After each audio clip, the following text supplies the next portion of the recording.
Good morning students. Lucknowi अंदाज जो कहानी है यशपाल द्वारा रचित कहानी है। प्रस्तुत कहानी में के माध्यम से जो लेखक यशपाल है वो ये सिद्ध करना चाहते हैं कि बिना विचार, तथ्य और पात्रों के भी कहानी लिखी जा सकती है।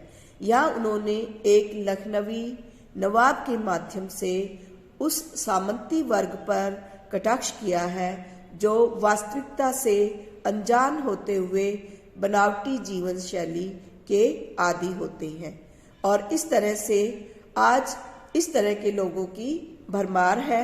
और इस कहानी में लेखक इसी के बारे में बताना चाहते हैं।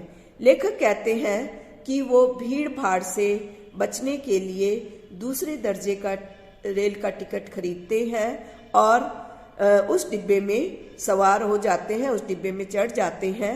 लेकिन लेखक ये सोचकर चढ़े थे कि वो डिब्बे में अकेले होंगे और वो अकेले बैठकर अपनी कहानी के लिए नए विचार, नई कल्पना करेंगे, नई कहानी के बारे में सोचेंगे और खिड़की के बाहर साथ बैठकर बाहर के सुंदर दृश्यों का आनंद लेंगे। ये सोचकर लेखक सेकंड क्लास के डिब्बे का टिकट खरीदते हैं और सेकंड क्लास के डिब्बे में चढ़ते हैं।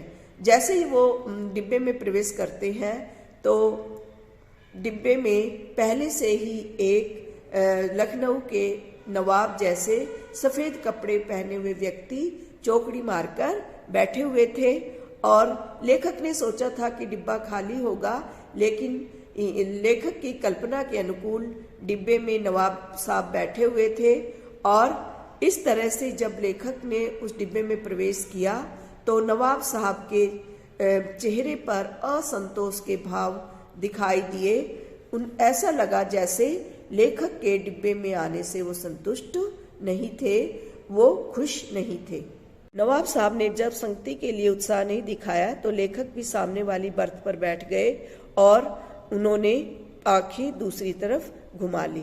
लेखक की कल्पना करने की पुरानी आदत है, उसके अनुसार वो सोच रहे थे कि नवाब साहब को असुविधा और संकोच क्यों हुआ होगा, और वो ये सोचने लगे कि नवाब साहब अकेले यात्रा करना चाहते होंगे और उन्होंने सफ़र काटने के लिए दूसरे दर्जे का टिकट खरीदा होगा और वक्त बिताने के लिए उन्होंने खीरे खरीदे होंगे।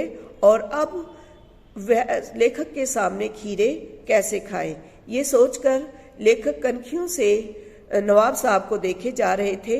नवाब साहब ने भी कुछ देर खिड़की के बाहर देखा और फिर लेखक के को सलाम करते हुए लेखक के सामने खीरे बढ़ाते हुए खाने के लिए पूछा तो लेखक ने यह कहकर मना कर दिया कि नहीं, उनका मैदा कमजोर है, और शुक्रिया कहकर लेखक ने खीरे खाने से मना कर दिया। नवाब साहब थोड़ी देर खिड़की के बाहर देखते रहे, फिर उन्होंने खीरे खाने का निश्चय किया। उन्होंने अपने सामने रखे हुए तौलिए को झाड़ा और सीट के नीचे से पानी का लोटा निकालकर खिड़की के बाहर खीरों को धोया, खीरे के सिरों को काटा और उन्हें गोंदकर नमक लगाकर उसका झाग निकाला और उसकी फाके बनाकर टुकड़े बनाकर सजाया और उसके ऊपर भुना हुआ जीरा, काली लाल मिर्च और नमक छिड़क कर रखा। जब वो इस तरह से खीरों को सजा रहे थे, जब वह खीरों को सजाने की प्रक्रिया कर रहे थे तो उनके मुंह में पानी आ रहा था और ऐसा लग रहा था कि वो खीरे का स्वाद लेने के लिए ललायित हों। लेखक कनखियों से नज़र बचा बचा कर नवाब साहब को देख रहे थे और उनका भी मन उन खीरे की फाकों को देखकर खाने के लिए ललचा रहा था।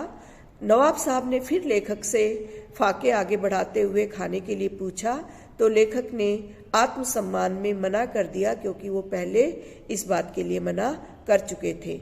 नवाब साहब ने नमक मिर्च यानी मसाला लगी हुई उन फाकों को बहुत ही ध्यान से देखा।